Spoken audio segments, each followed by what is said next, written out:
말씀 보겠습니다. 말씀은 시편 118편 1절에서 14절 말씀입니다. 시편은 구약성경이고요. 시편 118편입니다. 1절에서 4절 말씀 합독하여 읽도록 하겠습니다. 여호와께 감사하라. 그는 선하시며 그의 인자하심이 영원하미로다. 이제 이스라엘은 말하기를 그의 인자하심이 영원하다 할지로다. 이제 아론의 집은 말하기를 그의 인자하심이 영원하다 할지로다. 이제 여호와를 경외하는 자는 말하기를 그의 인자하심이 영원하다 할지로다. 내가 고통 중에 여호와께 부르짖었더니 여호와께서 응답하시고 나를 넓은 곳에 세우셨도다. 여호와는 내 편이시라. 내가 두려워하지 아니하리니 사람이 내게 어찌할까. 여호와께서 내 편이 되사 나를 돕는 자들 중에 계시니 그러므로 나를 미워하는 자들에게 보응하시는 것을 내가 보리로다. 여호와께 피하는 것이 사람을 신뢰하는 것보다 나으며 여호와께 피하는 것이 고관들을 신뢰하는 것보다 낫도다. 뭇 나라가 나를 애워쌌으니 내가 여호와의 이름으로 그들을 끊으리로다. 그들이 나를 애워쌌으니 내가 여호와의 이름으로 그들을 끊으리로다. 그들이 벌들처럼 나를 애워쌌으나 가시덤불에 불같이 타 없어졌나니 내가 여호와의 이름으로 그들을 끊으리로다. 너는 나를 밀쳐 넘어뜨리려 하였으나 여호와께서는 나를 도우셨도다. 여호와는 나의 능력과 찬송이시요 또 나의 구원이 되셨도다. 아멘.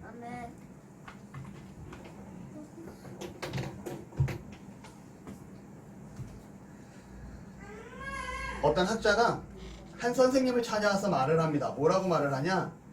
선생님, 제가 지금까지 많은 책들을 읽으며 연구했는데 하나님을 찾을 수가 없었습니다. 하나님을 만날 수가 없었습니다. 라고 얘기를 하죠. 그러자 이 선생님이 대답을 해요. 뭐라고 말하냐? 그건 자네가 아직 하나님 앞에 자세를 덜 굽혔기 때문입니다. 라고 얘기를 해요. 그리고 나서 또 다른 사람이 찾아옵니다.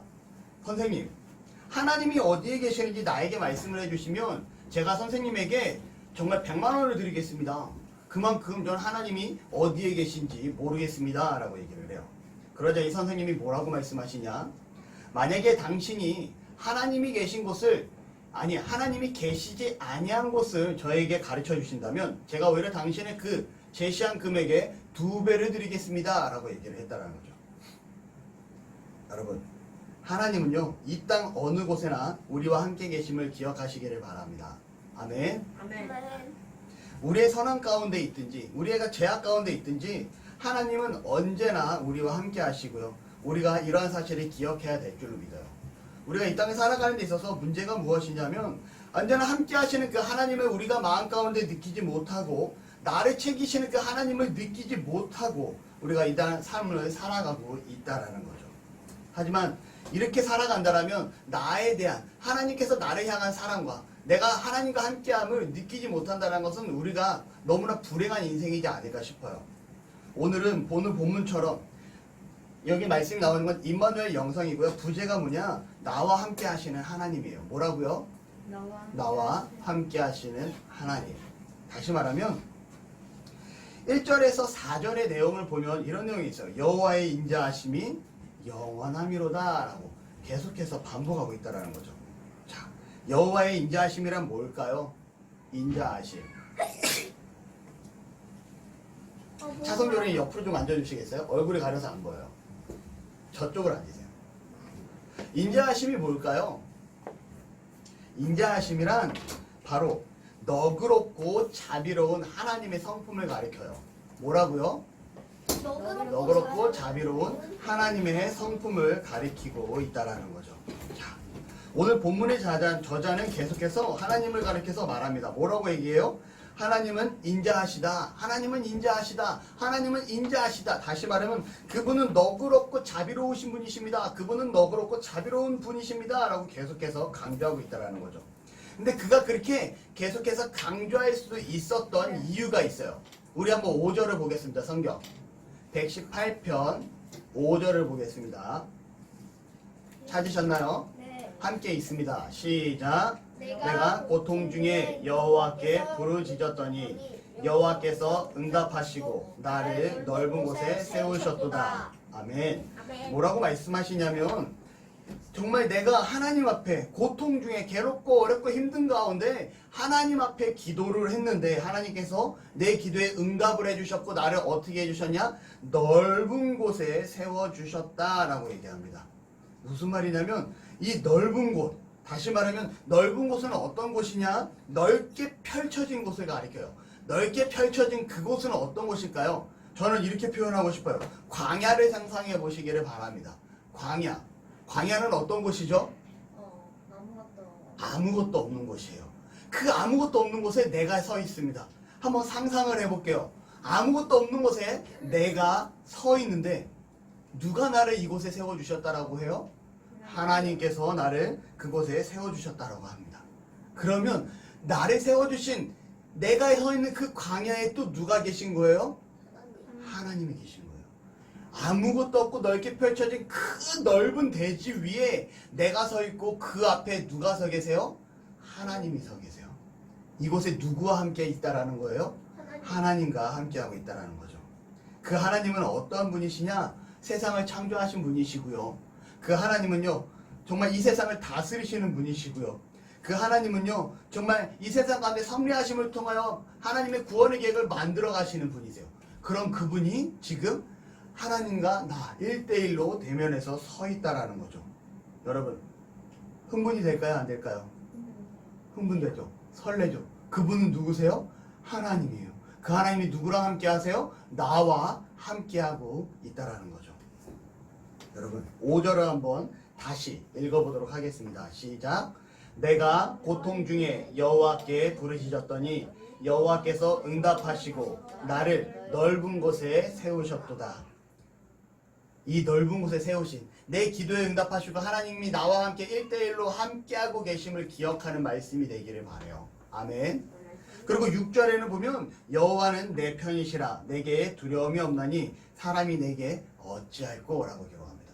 하나님께서 나를 세상 그 어떤 것도 없는 광활한 곳에 나를 세워주셨고 이제 하나님께서 나를 지키시고 계신 거예요. 근데 6절에 보니까 그 하나님은 누구 편이에요? 내 편이에요. 더 나아가서 그 하나님이 이제 내 편이기 때문에 내게 두려움이 없다. 그러니 어느 누가 나를 괴롭게 하고 힘들게 할 수 있느냐라고 시편 저자는 얘기하고 있어요. 다시 말하면 누가 나를 괴롭게 한다라면 나를 지키시고 나를 보호하시는 하나님이 가만히 계실까요? 그렇지 않다라는 거죠. 더 나아가서 우리가 하나님 앞에 온전히 서 있다면 하나님과 대면하는 삶으로 항상 살아가고 있다면 하나님은 나를 기뻐하신다라는 거예요. 하나님은 나를 기뻐하시기 때문에 나의 삶은 어떻게 돼요? 하나님께서 버려주지 않는다라는 거죠. 왜요? 하나님과 함께하는 사람이기 때문에 하나님은 반드시 우리를 챙기시고 채워주시고 붙잡아 주신다라는 거예요. 이게 바로 광활한 곳에 서 있는 넓은 곳에 서 있는 광야 가운데 서 있는 하나님과 나와의 함께하는 삶의 모습이라는 거죠. 다니엘을 아십니까? 다니엘을 아시나요? 다니엘은 누구냐면 바벨론의 포로로 끌려갔습니다. 그리고 그 중에서 지혜로운 청년들을 뽑아서 바벨론에서 가르치기 시작을 하죠.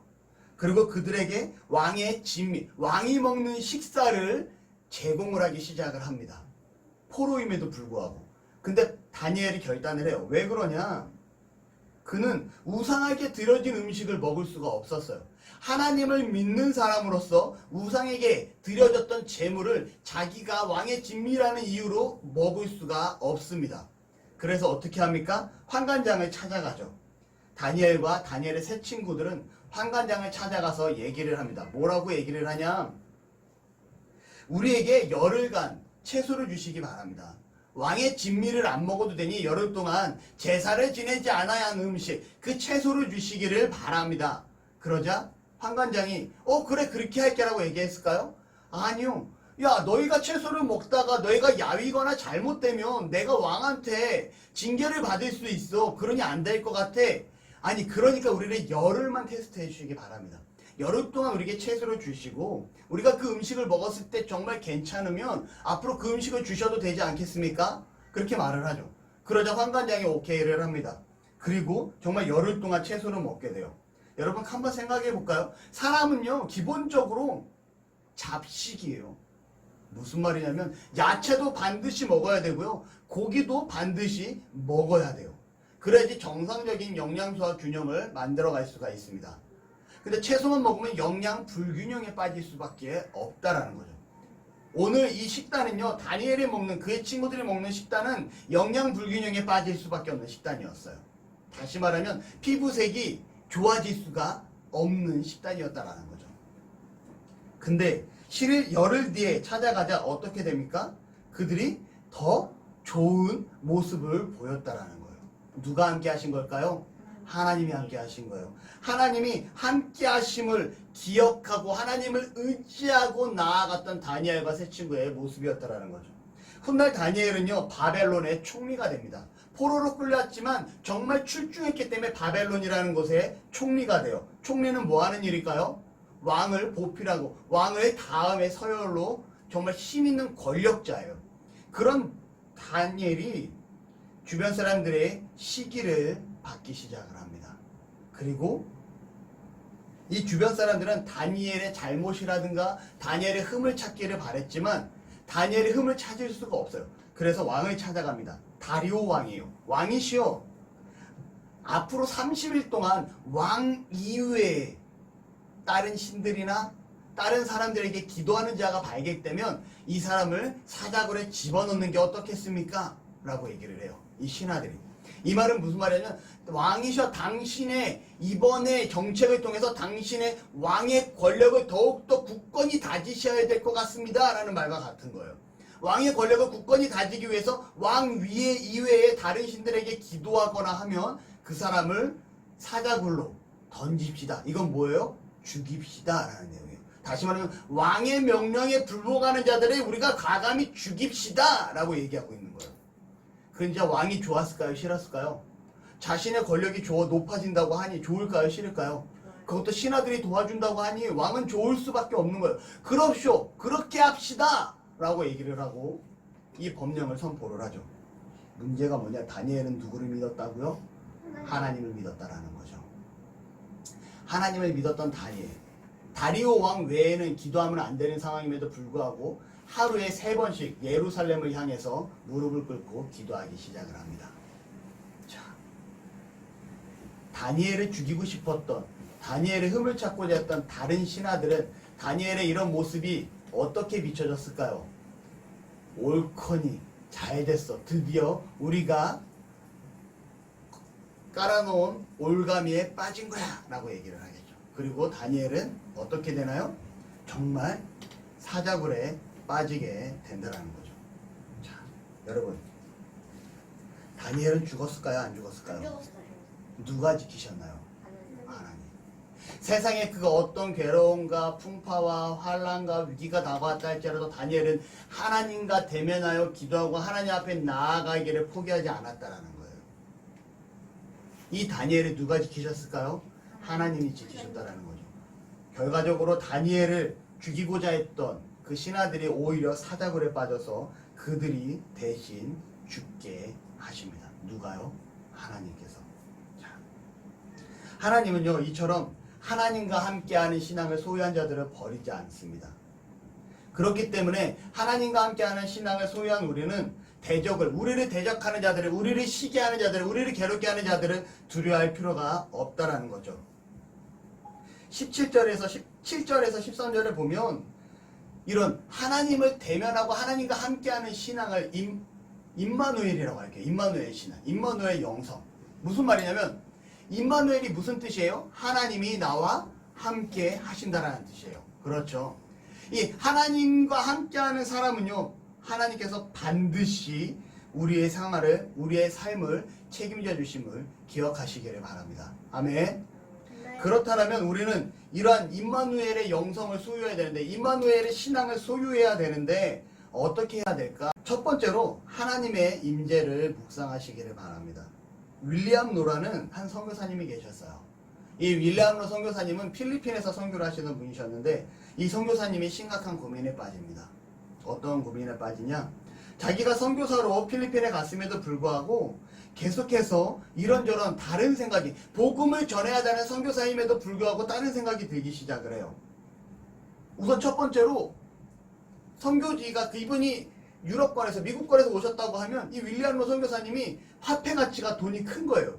그러니 필리핀에 가니 이 화폐로 쓸 수 있는 게 너무 많은 거죠. 갖고 싶은 것도 많고 사고 싶은 것도 많고 누리고 싶은 것도 많아져요.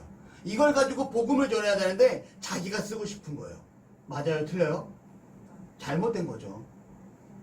내 개인적을 위해서 쓰는 게 아니죠. 복음을 위해서 써야 되는데 개인적으로 쓰고 시작을 합니다. 자꾸 내가 버려야 될 생각들이 복음 외에는 버려야 될 생각들이 자꾸 생각이 나기 시작을 해요.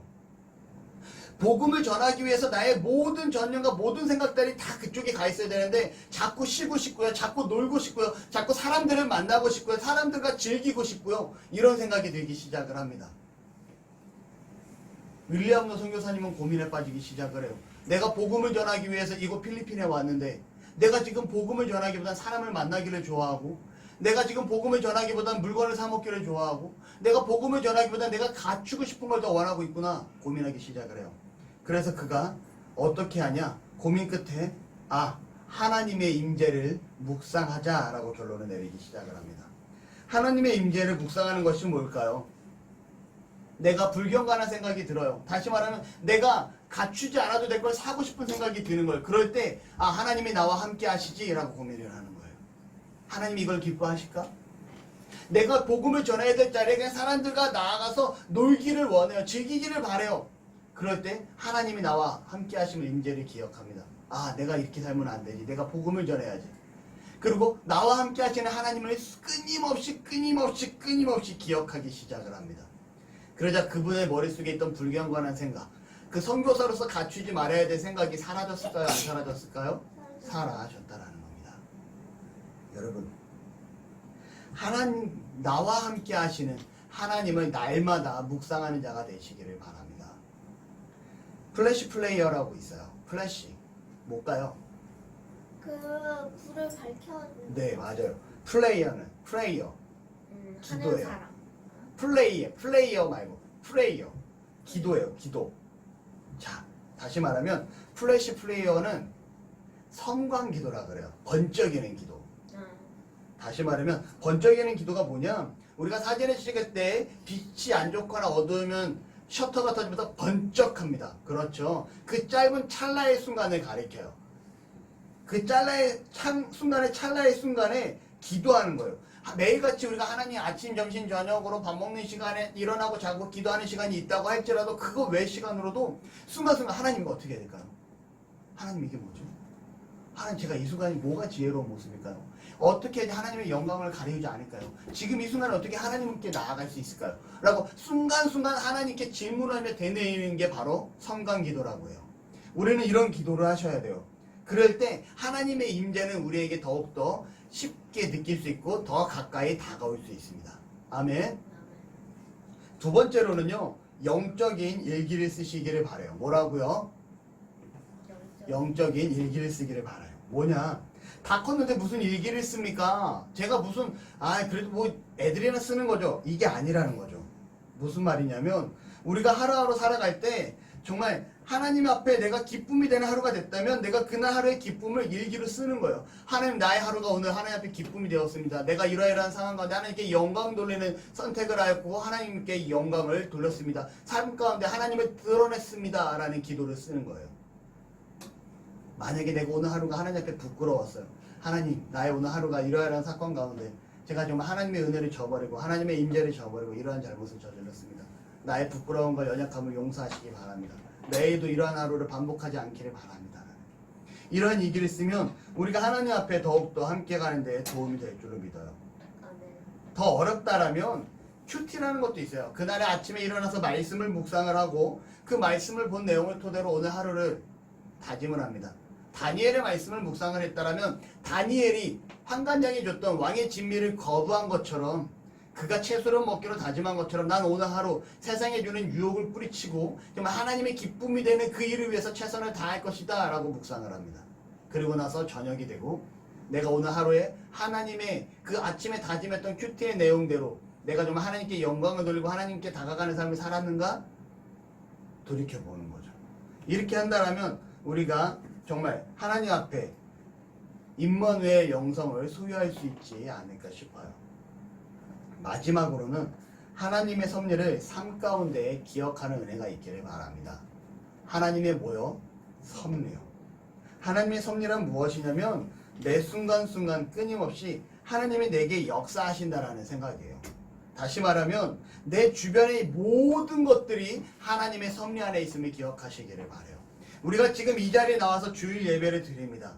이것 또한 누구의 섭리일까요? 하나님의 섭리라는 거죠. 비록 상황 코로나19로 인해서 상황이 안 좋아 유튜브로 예배 영상을 보고 말씀을 함께 나눕니다. 이것 또한 누구의 섭리일까요? 하나님의 섭리이심을 기억하는 우리 나눔교회 성도님들이 되시기를 바라요. 아멘. 가다가 친구를 만납니다. 우연일까요? 아니요. 이것 또한 하나님의 섭리라는 거죠. 살아가는 가운데 위기를 만납니다. 정말 어렵고 힘든 위기예요. 이 또한 무엇일까요? 하나님의 섭리임을 기억하시기를 바랍니다. 지난 코로나19로 인해서 제가 2월달부터 6월달까지 너무 힘들었어요.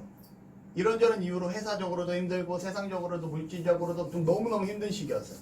근데 이 시기를 버틸 수 있었던 가장 큰 이유가 있습니다. 뭘까요? 제가 잘나서일까요? 절대 아니라는 거죠. 하나님이 나와 함께 하심을 알고 있었고 이 모든 과정이 하나님의 섭리 안에 이루어질 것을 알고 있었다라는 거죠. 하나님은 하나님 앞에 서 있는 자를 결코 포기하지 않으세요. 저도 그 안에서 살아갑니다. 제가 이 어렵고 힘든 시기를 이겨내기 위해서 부단히 노력하고 발로 뛰고 열심히 전진을 해요. 하지만 그 안에서 무슨 굳건한 믿음이 있냐? 하나님의 섭리 가운데 이루어지는 사건이들임을 제가 기억을 합니다. 제가 전도사라고 사역자라고 잘난 척하는 게 아니라 정말 하나님의 사람으로서 내가 살아가고 있기 때문에 자신 있게 말씀을 드리는 거예요. 여러분 매 순간순간 하나님의 섭리임을 기억하는 저와 여러분이 되시기를 바랍니다.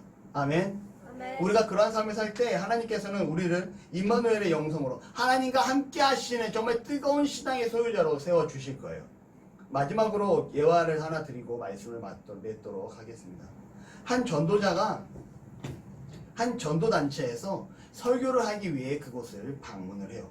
그리고 그분이 오신다는 소식을 듣고 수많은 사람들이 그곳에 오기 시작을 합니다. 그리고 이 전도자가 어느 집 방에 잠깐 들어가요. 그때 그 안에 한 할머니가 계십니다. 근데 그 지역이 워낙 가난한 지역이에요.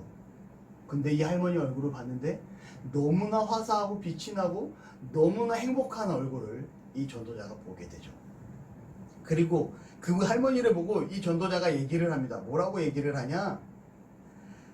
이제 곧 예수님께서 이곳을 오신다면서요? 예수님께서 이곳을 방문하신다면서요? 라고 얘기를 해요. 그러자 할머니가 아니야, 그건 틀린 말이야 라고 얘기를 합니다. 아, 내가 그냥 지나가듯이 말을 해가지고 이 할머니가 잘못 들으셨구나. 그럼 가까이 가서 아, 할머니 예수님께서 곧 이곳을 오신다면서요? 라고 얘기를 해요. 그러자 할머니가 아니야, 그건 틀린 말이야 라고 얘기를 하죠. 그래서 이 전도자가 생각을 합니다. 예수님이 이곳에 오신다고 좋은 소식을 말하고 있는데 왜 할머니를 이렇게 말씀하실까? 아, 이 할머니가 귀가 잘 안 들리시는구나. 그리고 그 할머니 귀에 가까이 가서 손을 대고 할머니, 예수님께서 이제 곧 오신다면서요? 라고 얘기를 해요. 그러자 할머니가 얘기를 합니다. 뭐라고 말을 했을까요? 아니야, 그건 틀린 말이야. 이미 예수님은 이곳에 오셨고 우리와 함께하고 계셔 라고 말을 합니다. 그러자 이 전도자가 크게 깨달음을 얻죠. 아, 내가 복음을 전한다고 하면서 내가 믿지 않는 자들에게 복음을 전한다고 하면서 내 삶이 예수님이 오시기만을 기다렸지 나와 함께하고 있지 않았구나 라고 이 오히려 복음을 전하러 온 사람이 깨닫게 돼요. 여러분 기억하시기를 바랍니다. 하나님께서는 언제나 우리와 함께 하시고요. 우리와 함께 하시는 하나님은 우리가 깨닫기를 바라고 계시다라는 거죠. 지금 이 자리에도 우리와 함께 하고 계시고요. 우리가 먹든지 마시든지 무엇을 하든지 어떠한 일을 하는 과정에 있든지 간에 하나님은 우리와 함께 하고 계심을 기억하시기를 바랍니다. 결론을 맺습니다. 임마누엘의 영성을 소유하기 위해서 하나님의 임재를 묵상하며 영적인 일기를 쓸 수 있는 저와 여러분이 되시기를 바랍니다. 더 나아가 하나님의 섭리를 기억하는 저와 여러분들이 되시기를 바랍니다. 그러할 때 정말 우리의 신앙이 그 넓은 곳에 광야와 같은 곳에 하나님과 나 1대1로 서고 대면하는 것처럼 우리의 신앙이 언제나 하나님과 함께하는 삶을 살아가게 될 줄로 믿습니다. 아멘. 아멘. 그러한 삶을 살게 되는 저와 우리 나눔교회 성도님들 되시기를 바랍니다. 아멘. 기도하겠습니다. 하나님 감사합니다. 우리를 사랑하시고 하나님 앞에 나와 말씀을 들으며 나눌 수 있게 하시니 감사합니다. 하나님, 정말 우리가 하나님과 함께하는 삶을 살게 하시고 함께 하시는 그 하나님을 느끼며 매 순간순간 감사하여 하나님께 영광 돌리는 은혜가 있도록 축복하시고 함께하여 주시옵소서. 우리가 정말 삶 가운데 힘든 가운데 있다 할지라도 나와 함께 하시는 하나님을 기억하게 하시고 이 일을 통하여 더욱더 힘을 낼 수 있는 우리 나눔교회 모두가 되게 하여 주시옵소서. 감사드리며 예수님의 이름으로 기도드립니다. 아멘.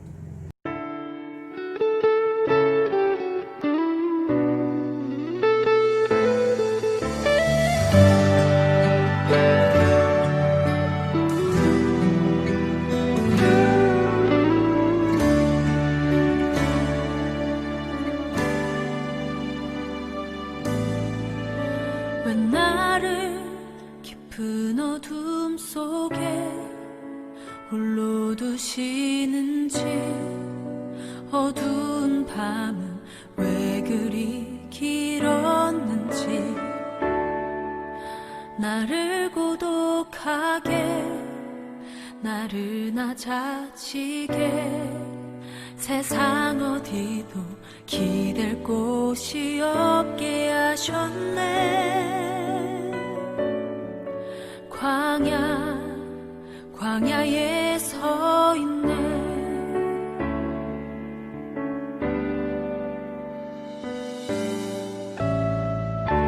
주님만 내 도움이 되시고 주님만 내 빛이 되시는, 주님만 내 친구 되시는 광야.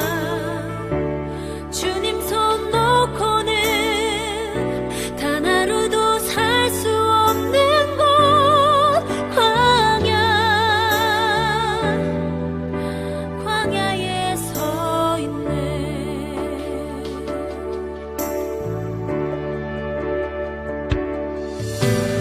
나를 깊은 어둠 속에 홀로 두시는지, 어두운 밤은 왜 그리 길었는지, 나를 고독하게 나를 낮아지게 세상 어디도 기댈 곳이 없게 하셨네.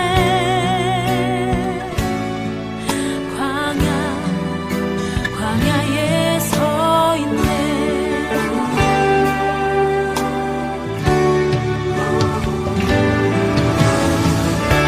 주님만 내 도움이 되시고 주님만 내 빛이 되시는, 주님만 내 친구 되시는 광야. 주님 손 놓고는 단 하루도 살 수 없는 곳,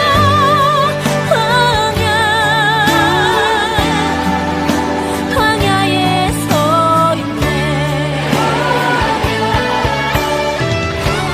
주께서 나를 사용하시려, 나를 더 정결케 하시려, 나를 택하여 보내신 그곳 광야. 성령이 내 영을 다시 태어나게 하는 곳,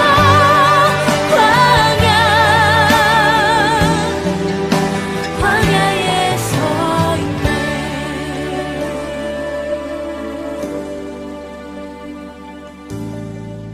내 자가 산산이 깨지고 높아지려 했던 내 꿈들도 주님 앞에 내려놓고,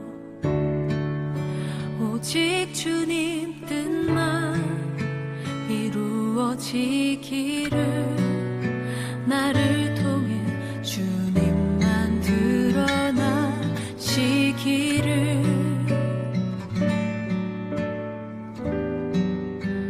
광야를 지나